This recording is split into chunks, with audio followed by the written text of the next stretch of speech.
पुणी गणतंत्र विरोध में युद्ध डेही डाकरा देइछन्ति लाल बाहिनी। निर्वाचन 2 दिन पूर्व लालगढ़ छत्तीसगढ़ में रक्तर होली खेली नक्सल। साधारण निर्वाचन 36 घंटा पूर्व छत्तीसगढ़ दांतेवाड़ा ठारे बीजेपी एक निर्वाचनी शोभायात्रा उपर बड़ धरणर आक्रमण करिसेंति नक्सल बाहिनी। नक्सलों संगठित लैंडमाइन विस्फोरण में 5 जन जवान शहीद होइछन्ति। एथिरे दांतेवाड़ा विधायक भीमा मांडवी मते निहत होइतिबार सूचना मिलिछि। विधायक भीमा एही शोभायात्रा रे शेष गाड़ी रे जाउथिले, जहाँकि आईडी विस्फोरण टार्गेट रे थिला।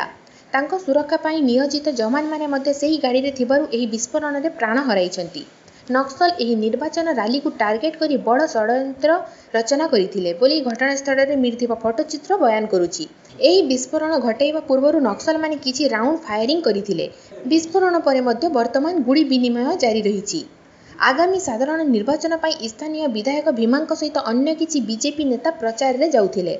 छत्तीसगढ़ कुआंडो थाना अधीन रे श्यामगिरी नामक स्थान रे एही अघटन घटिछि एवं शेष खबर सुद्धा सीआरपीएफ जवान माने एही स्थान रे पहुंची नक्सलଙ୍କ उपरे गुड़ीमार जारी रखिछन्ति। अन्य पक्षरे एही मामला परे ओडिशा डीजीपी अलर्ट जारी करिछन्ति।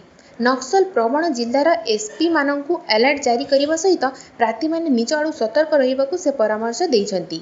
प्रार्थी माने राति रे न बुलिबाकु डीजीपी सतर्क कराइछन्ति। दिन बेले कुआडे गले विशेष करी नक्सल प्रवण जिल्ला को सुरक्षा कर्मी को जणाइबाकु से परामर्श देइछन्ति। छत्तीसगढ़ रे 3टी पर्याय रे निर्वाचन हेबो। नक्सल माने गत विधानसभा निर्वाचन भली एथर मध्य निर्वाचन को बयकट करने आह्वान देइथिले। गत अक्टोबर 29 तारिख रे अर्थात ठीक विधानसभा निर्वाचन पूर्व नक्सल बाहिनी जवानों उपर आतर्कित आक्रमण करथिले, जेउथिरे दूरदर्शन कैमरामैन अच्युतानंद साहूंकर मृत्यु होइतिला। बस्तर अंचलर नीलाभया ठारे एही आक्रमण करा जाइतिला। आउ आज ठीक सही स्थान रे ही निर्वाचन को बयकट करी किछि नक्सल पोस्टर देखिबाकू मिलिथिला। एथिरे सरकार विरोधी एवं निर्वाचन विरोधी आह्वान थिला।